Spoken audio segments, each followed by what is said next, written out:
Hello, my name is Alan Jones, and I welcome you to another life story coming to you from Life Stories Worldwide.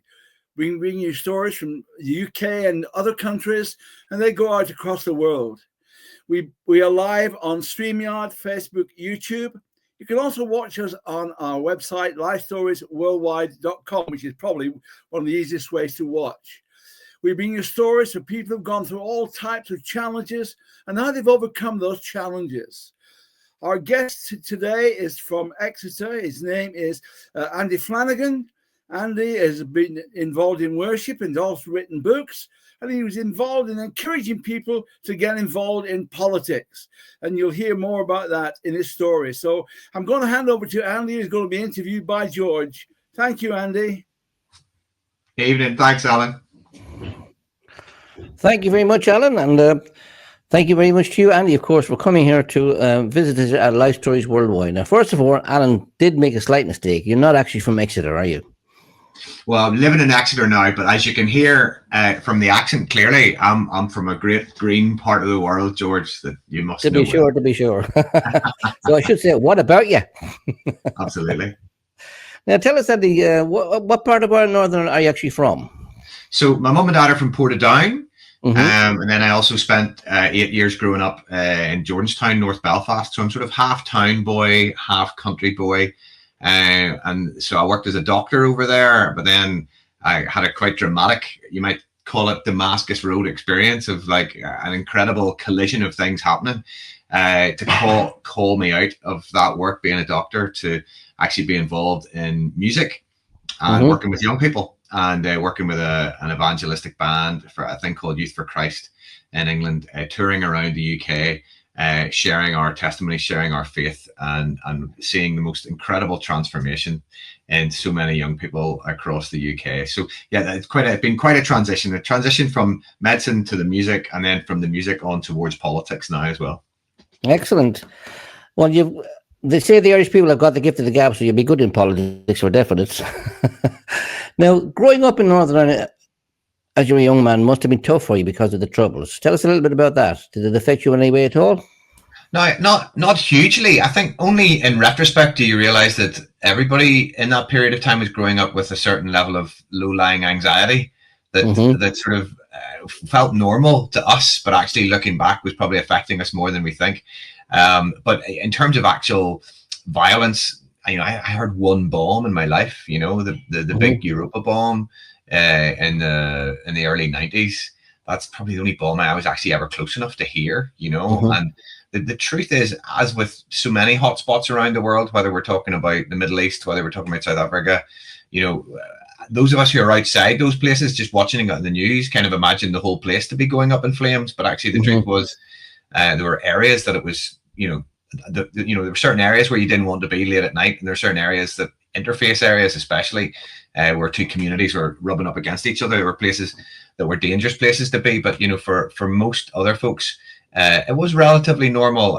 Even though when you take a step back from it and you get away from it, you realize, gosh, what we were living in absolutely wasn't normal. Two communities living separately in the same country, and I think that realization, which you only work out as you get older, because whatever you grew up experiencing is what's normal for you. But I think it's one of the reasons why I'm so concerned as to what we see happening in the United States right now, and that you're almost getting to the stage where you've got two separate populations with two separate worldviews, two separate news and information sources living within the same community. And I guess the lesson of Northern Ireland is that we know where that ends up. It doesn't end up in a good place. And so I think that's why I've spent a lot of my life trying to bring people together who probably won't disagree on everything, but who can find common cause and can work together. And growing up as a young lad, what was school like for you? I mean, what ambitions did you have when you were younger? I was very, very privileged. The schools that I went to, I went to school in Belfast called Belfast Royal Academy, and then my hometown school, Portadown College, which my dad ended up actually becoming headmaster of. Thankfully not while I was there, but it was a wonderful place, and saw some incredible things happen when I was there at school. You ask about what dreams or visions that I might have wanted or had. I think the truth is that I think I was so invested in every moment that I wasn't really necessarily looking forward that much. I was probably the last person in my school to fill in the forms, the UCAS forms to decide where to go to university or whatever. I was the last person. I was like weeks after everybody else because I wasn't really sure what I wanted to do. I was so engaged and excited about the moment. And in the end, I chose to do medicine, to become a doctor, not because I felt this real call to be a doctor, but because I always enjoyed doing sciences, but I also enjoyed talking to people. And I thought, well, the way of bringing those two things together would be to be a doctor. And also because I guess I grew up in a context where I'd have been shown lots of stories and videos and slideshows back in those days of people working in hospitals in Uganda or in Kenya who were working in hospitals in really impoverished parts of the world. And I saw those folks having an incredible impact. And I thought, well, do you know what? I wouldn't mind doing that. I wouldn't mind having a skill to be able to go and do that and help people on the far side of the world.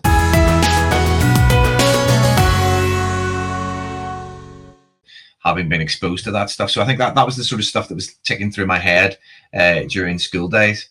Little did I realize that I was not particularly well set up for doing that. Realizing when I went on a medical elective then to Egypt, 1994, and spent a summer in 45-degree heat, mostly horizontal, mostly on my back, mostly sick. I realized, this factor 45 white boy it's probably not best cut out for doing stuff in the middle of nowhere. And it was also during that time, while I was a medical student, that's when I started to do a lot of singing. I started to get quite angry about the state of the world and the state of how many people were left behind, and for whom poverty was just a daily battle. I started to learn through work. People like Oxfam, Christian Aid, Tear Fund started to learn about why that was the case and what some of the injustices of the global economic system that left people in that terrible state.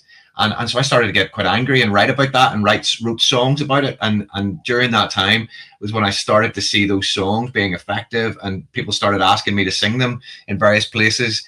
And that's when a sort of a different future started to seem possible to me. That wasn't just my medical work, that actually I would end up doing quite a lot of singing.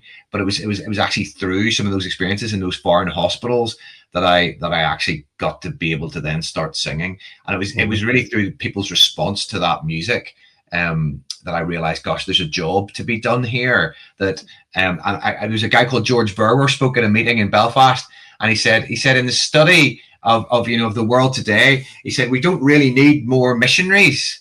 He said, we need people who I would call senders, people who have a heart for away, the rest of the world, but who are gifted in communicating about that at home. And who he called sender. It was just like this sense of like, I've just like felt something like landed in my guts that night. Going like, I remember shaking a friend and going like, I think that's me.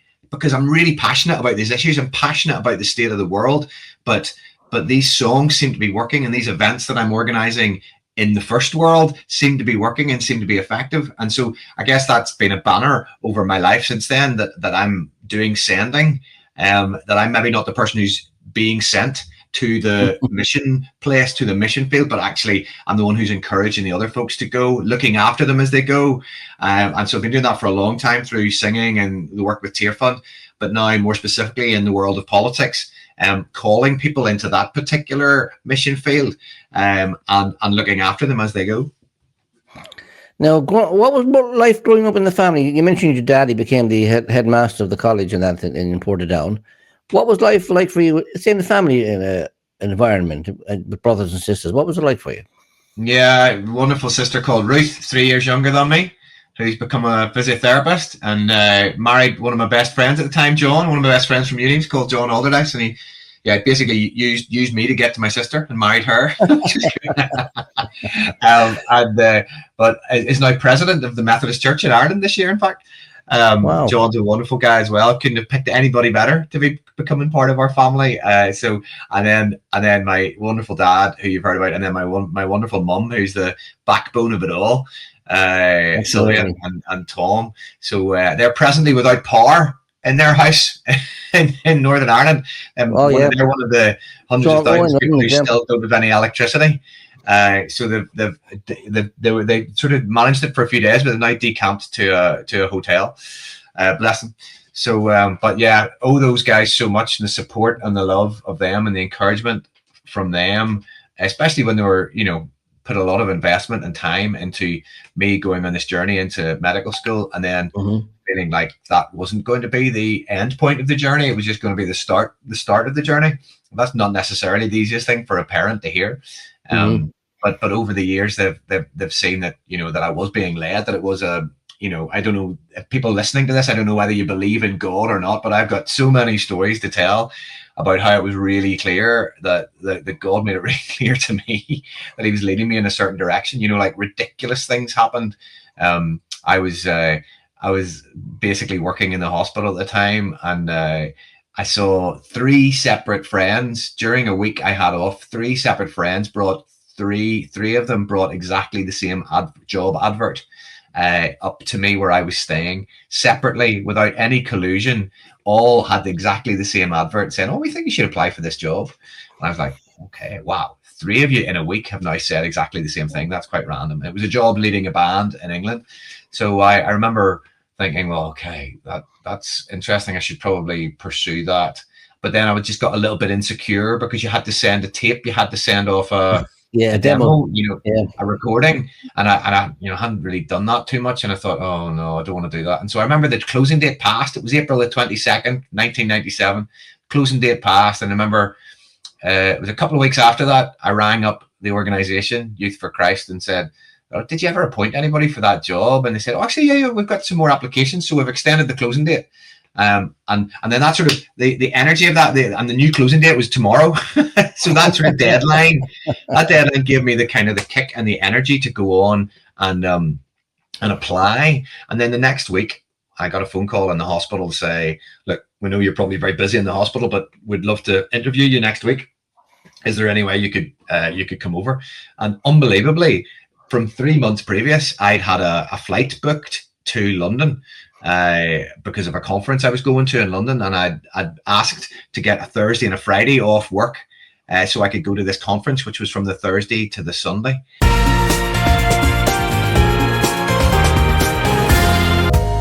And my friend who was running the route, I said, no, I think you should take the Wednesday off as well. And I'm going like, no, I don't want to. I want to keep that in case I need it for a funeral or a wedding. And he said, no, take it. And I was like, okay, I'll take it. And so I thought, well, I'll just go over a day early for the conference. I'll do some sightseeing in London, and then I'll start the conference on the Thursday.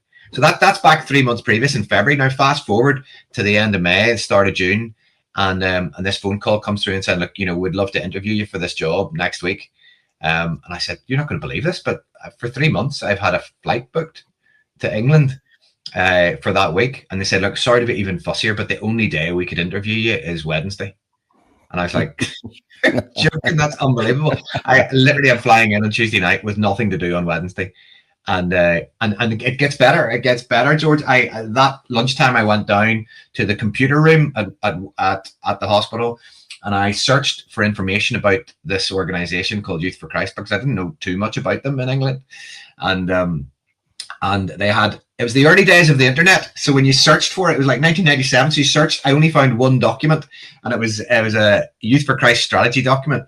And because it was a strategy document, it had a verse, it had across the top of the document, it had a verse from Isaiah in the Bible saying, "This is the way, walk ye in it." That's what was written across the top of the screen. So I just took some notes thinking, right, this will help me bluff my way in the interview. And I didn't think anything more of it until after lunch. I went back upstairs to the cardiology ward that I was working on at the time. And there's a nurse called Caroline, the phlebotomist who, takes the blood samples. She came up to me and she said, "Andrew, it's really strange. I was praying for you at lunchtime, and I felt God gave me a verse for you. And it was the verse, 'This is the way, walk ye in it.' I don't know where it is, but it's 'This is the way, walk ye in it.'" I just said, I was like, oh my goodness, let me tell you what I've just been doing, Caroline. That's just unbelievable. So that happened, and I won't bore you with any, that's a long explanation, but basically so much what, you could look at that and say, oh, that's just coincidence. But 3, 4, 5 coincidences later, you realize this is not a coincidence. I'm being steered here. And, you know, looking back, you know, 30 years later, I'm now very glad that I was, because it's been the most incredible adventure and the most wonderful thing. Well, you gave us a little insight there into your entry into music, but surely you must have been prolific, or not so much prolific, but pretty proficient in music before you went for the interview. So tell us a little bit how you got involved in music in the first place, because I know most Irish families are musical anyway. So what was it like for you? Yeah, it really came through that process of finding out about some of the state of the world, and the way that seemed natural to me to shout about that was to write songs about it. That's really what got me energized, and that's what got me thinking. I really wonderful friend called Andy McCallion, who I lived with, who was a lot further down the track than me, who had been writing songs for a while and was a really good guitarist. So I learned an awful lot from Andy and listened to him writing songs and sitting there singing them. And I thought, you know, I think I could do that as well. And I started writing songs, just started scribbling. So during my student years, it just ended up like 40 or 50 songs, like they just all just kind of spewed out of me. And I couldn't describe how it happened or what happened. I think it was something of God getting planted in me and then coming out of me. Because I didn't feel like I was in control of the process, and it was certainly a new thing to me. It was not something I'd grown up doing. Never known how to write songs. Never been presented to me as an idea, to be honest. So yeah, but I guess I had played guitar a bit at home, and my mum had played piano, and I'd learned piano, and I played violin. I'd been leader of my primary school orchestra playing violin, but then I got to secondary school and I didn't really enjoy violin. And then I pretended that I was practicing, but I got busted by my violin teacher, who, he would say, so how much did you practice this week, Andrew? And I would say, oh, half an hour every night, like you told me to. And he said, look, if you practice this for even one day for 10 minutes, you'd be able to play it, and you can't. I was like, one of my first experiences of life of just being, busted, absolutely busted by a violin teacher. So I guess I picked up the guitar whenever I sat down the violin. And I've never looked back since, really.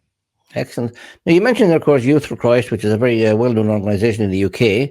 But did you grow up in a Christian family, and did you learn about Christ in the family, or did you go to church and stuff like that?